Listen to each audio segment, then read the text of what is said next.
Ibu Saudara yang dikasihi Tuhan, kita berjumpa pada acara Ngopi Bersama. Apa kabarnya hari ini? Ini adalah tayangan kedua. Saya berharap kita semua tetap sehat, tetap jaga jarak, tetap kita gunakan masker jika bepergian atau bekerja. Semoga kita dijauhkan dari wabah corona yang masih menghantui kita semua. Nah, saudara-saudara, materi hari ini adalah tentang wortel, telur, dan kopi. Saya mendapatkan ilustrasi ini dari beberapa artikel yang mungkin Bapak Ibu atau Saudara pernah baca. Nah, menurut saya di balik cerita ini ada hal yang menarik untuk bisa kita renungkan bersama. Nah, sebelum saya lanjutkan, saudara-saudara, saya minta Bapak Ibu saudara-saudara menyiapkan Alkitab. Lalu buka Roma 8 ayat 28. Lalu kita beri tanda. Kita akan membacanya nanti pada bagian. Nah, saudara-saudara, saya sudah menyiapkan bahan yang dimaksud, yaitu wortel, telur yang masih mentah, dan kopi dalam bentuk biji. Nah, kemudian kita buka kompor. Kita panaskan air supaya mendidih. Setelah mendidih, saudara-saudara, kita akan masukkan bahan-bahan ini satu persatu secara bergantian selama kira-kira 30 menit lamanya. Setelah usai, saudara-saudara, apa yang bisa kita perhatikan dari perubahan yang ada? Perubahan yang terjadi, saudara-saudara, wortel yang semula keras dan kaku, setelah direbus dia menjadi layu dan lembek. Nah, telur, saudara-saudara, yang semula di dalamnya itu cair, dia terlihat rapuh, hanya dilapisi cangkang. Setelah direbus, dia menjadi padat dan agak keras. Nah, yang menarik, saudara-saudara, adalah biji kopi yang tadi direbus selama 30 menit. Ternyata ada perubahan yang unik. Ia telah mengubah air jadi berwarna sama dengannya dan mempunyai aroma yang luar biasa enak. Nah, mari kita coba perhatikan bersama. Setiap bahan ini sebetulnya masing-masing dihadapkan pada kesulitan yang sama, yaitu air yang mendidih tadi. Dan hal ini menggambarkan sikap kita manakala menghadapi pergumulan itu. Mungkin saudara-saudara kita seperti wortel yang semula keras, kaku, tetapi saat kesulitan datang untuk sekian lama, kita menjadi lembek, mudah putus asa, bahkan juga kehilangan pegangan. Atau mungkin saudara-saudara kita seperti telur yang semula terlihat lembut, sabar, namun kesulitan hidup mengubah kita menjadi orang yang keras, bersikap masa bodoh, dan mungkin kita menjadi orang yang juga kehilangan empati. Nah, saudara-saudara, kita sebenarnya memilih jalan hidup kita sendiri. Kitalah yang menentukan ingin jadi apa diri kita. Ujian, kesulitan, kesedihan, semua itu selalu menjadi bagian dari hidup kita. Tinggal bagaimana kita menyikapi itu semua. Kita bisa menjadi seperti wortel atau menjadi telur, atau menjadi kopi. Itu tergantung pada pilihan kita masing-masing. Nah, kini pertanyaannya, saudara-saudara, bisakah kita menjadi seperti kopi yang harum? Nah, Bapak Ibu saudara-saudara, orang yang bahagia mungkin bukan orang yang memiliki semua yang ia inginkan. Orang yang kini bahagia dulunya pasti pernah mengalami hari-hari yang buruk, hari-hari yang penuh dengan kesulitan. Mungkin saat ini kita masih menjadi biji kopi yang mentah. Untuk dapat berubah menjadi segelas kopi yang hangat dengan aroma yang menenteramkan jiwa, kita harus melewati banyak hal. Mulai dari proses pemanggangan, penumbukan hingga perebusan. Semua kesulitan dan ujian yang kita hadapi saat ini tidak lain adalah bagian dari proses kita untuk menjadi orang yang jauh lebih baik dari sebelumnya. Rasa sakit hati, putus asa, sedih pada akhirnya akan membuat kita jadi orang yang jauh lebih bijak. Ya, itulah cara Tuhan untuk mengubah hidup kita. Dan Tuhan selalu punya cara untuk menyatakan kebaikan di tengah-tengah kesusahan. Nah, kini mari kita membuka dan membaca Roma 8 ayat 6. Saya akan bacakan untuk kita semua. Nah, Bapak Ibu saudara-saudara, Roma 8 ayat 28. Kita tahu sekarang bahwa Allah turut bekerja dalam segala sesuatu untuk mendatangkan kebaikan bagi mereka yang mengasihi Dia, yaitu bagi mereka yang terpanggil sesuai dengan rencana Allah. Saya ulangi sekali. Kita tahu sekarang bahwa Allah turut bekerja dalam segala sesuatu untuk mendatangkan kebaikan bagi mereka yang mengasihi Dia, yaitu bagi mereka yang terpanggil sesuai dengan rencana Allah. Lalu kira-kira saudara-saudara, apa artinya setelah semua proses pergumulan berlalu? Apa yang sudah terjadi di belakang? Ketika kita ingat kembali apa yang di belakang, kita baru menyadari bahwa sebenarnya Allah turut bekerja untuk mendatangkan kebaikan. Segala kesusahan diubahkan. Kita yang diubahkan. Itulah yang disebut blessing in disguise. Mujizat Tuhan bisa hadir di saat kita merasa lelah menghadapi pergumulan yang berat. Dan Tuhan mengubahkan. Nah, kita berpikir saudara-saudara, wabah virus corona telah melumpuhkan semua sendi kehidupan kita. Betul. Tetapi mari kita perhatikan berikutnya.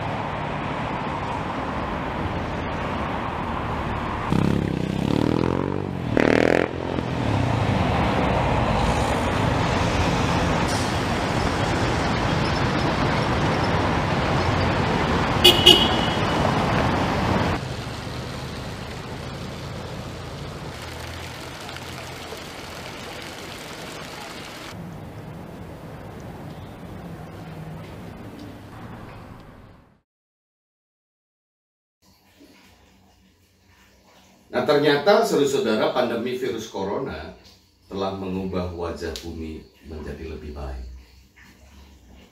Bayangkan, bumi yang setiap hari kita rusak karena cara hidup kita yang mungkin salah. Ternyata Tuhan perbaiki dengan begitu cepat. Manusia selama ini berusaha untuk memperbaikinya dan membutuhkan waktu yang cukup lama. Tetapi ketika Tuhan bekerja, ia hanya butuh beberapa minggu. Dan kondisi bumi telah kembali seperti beberapa tahun yang lalu.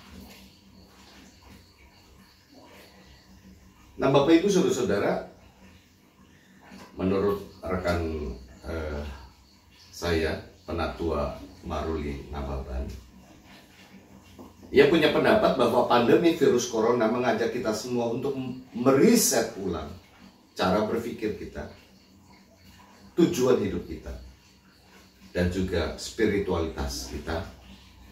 Dan saya sangat setuju. Satu sisi, saudara-saudara, hanya seketika virus corona telah melumpuhkan semua sendi kehidupan kita. Kita benar-benar terlihat begitu rapuh, tidak berdaya, dan kita tidak siap.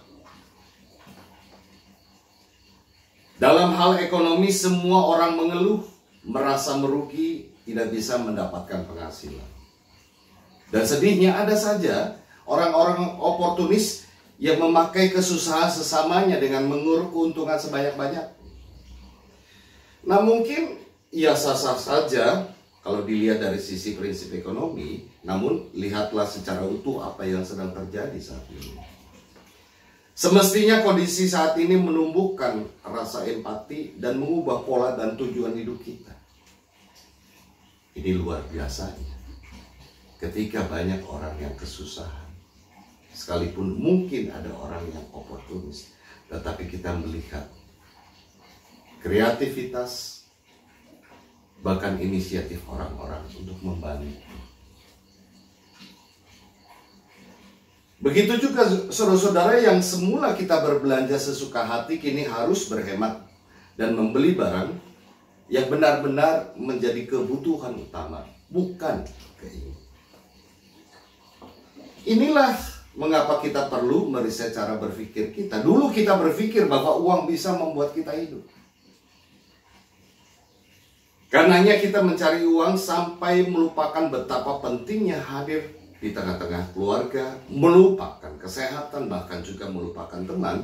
Kini kita bisa memulai untuk mengubah. Kita menyadari betapa pentingnya keluarga. Waktu bersama keluarga. Waktu bersama dengan kita semua memang butuh uang, tetapi kita juga mulai menyadari bahwa uang hanyalah alat, bukan tujuan hidup kita. Bukan hidup untuk makan, tetapi makan untuk hidup. Jadi kita ingat perkataan Tuhan Yesus, Matius 4 ayat 4. Manusia hidup bukan dari roti saja, tetapi dari setiap firman yang keluar dari mulut Allah. Saat ini kita semakin menyadari, saudara-saudara, bahwa kesehatan dan keluarga jauh lebih berharga daripada uang. Uang sebanyak mungkin apapun yang kita miliki tidak bisa membeli kesehatan. Sebanyak apapun uang tidak bisa membeli kebahagiaan bersama dengan keluarga. Jika sebelumnya kita begitu egois, hanya fokus pada diri sendiri, semua orang harus mengikuti apa kata saya, apa keinginan saya, kini saatnya kita mulai memikirkan kehadiran orang lain di tengah-tengah kita, bahwa kita tidak bisa hidup tanpa kehadiran orang.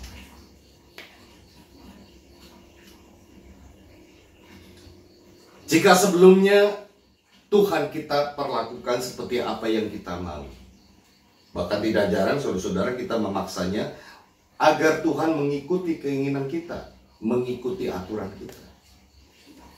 Dan kalau Tuhan tidak menjawab keinginan kita, ya kita seringkali mengucapkan ultimatum. Misalkan kalau Tuhan tidak memenuhi keinginan kita, saya tidak ingin ke gereja, atau saya tidak ingin memberikan persembahan. Kini kita perlu belajar, saudara-saudara, untuk mendengar apa kata Tuhan untuk hidup kita. Kita perlu belajar untuk mengikuti keinginan dan harapan Tuhan di dalam hidup kita. Bukan cuma Tuhan yang harus mendengar omongan kita, tetapi kita yang harus membuka hati untuk mendengar suara. Dulu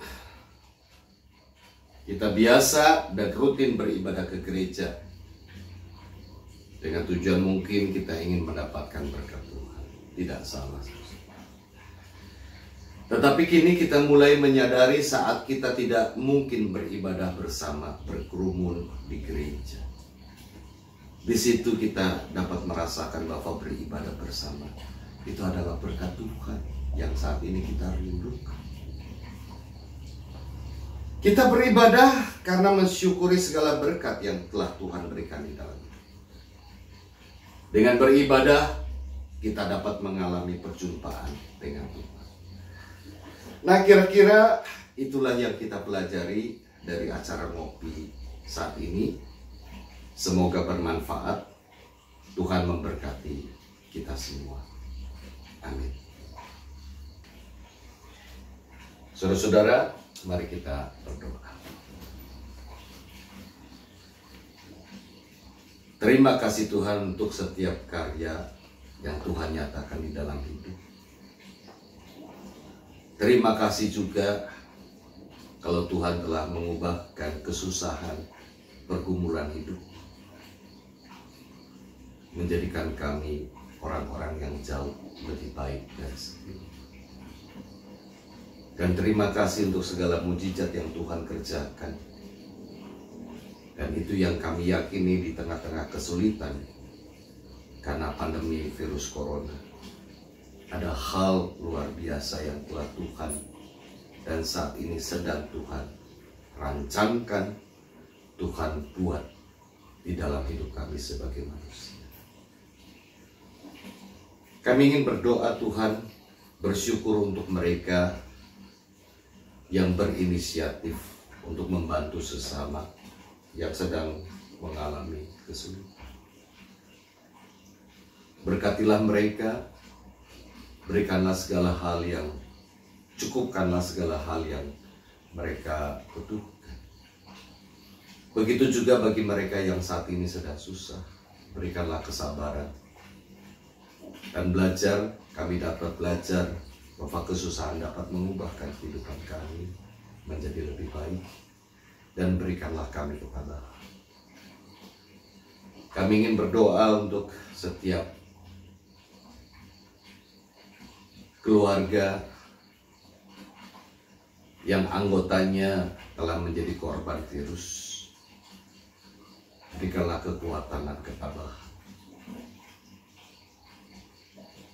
Kami juga ingin berdoa untuk setiap pasien yang positif setelah menjalani tes dan saat ini sedang dikarantina. Tuhan juga berkati para medis yang berjerih lelah, bekerja luar biasa untuk bisa memulihkan kondisi mereka. Tuhan berkati dan Tuhan juga urapi setiap pasien yang saat ini menjalani pemulihan. Kami yakin dan percaya Tuhan yang akan memberkati, Tuhan yang bekerja, Tuhan yang membuat segala sesuatu menjadi lebih baik, dan Tuhan memulihkan. Terima kasih Tuhan, Kau juga berkati setiap kami yang ada di rumah kami masing-masing dengan keadaan kami. Berikanlah kami kesabaran. Berikanlah kami untuk semakin dekat kepada Tuhan. Ajarlah kami untuk benar-benar belajar berserah dan menyerahkan kehidupan kami ke dalam tangan kasih Tuhan. Karena Engkau selalu punya rencana yang baik di dalam hidup kami. Terima kasih Bapa, kami bersyukur. Di dalam nama Tuhan Yesus kami berdoa. Amin. Demikian saudara-saudara perjumpaan kita, dan saya akan menutupnya. Ini kopi perlu diseruput.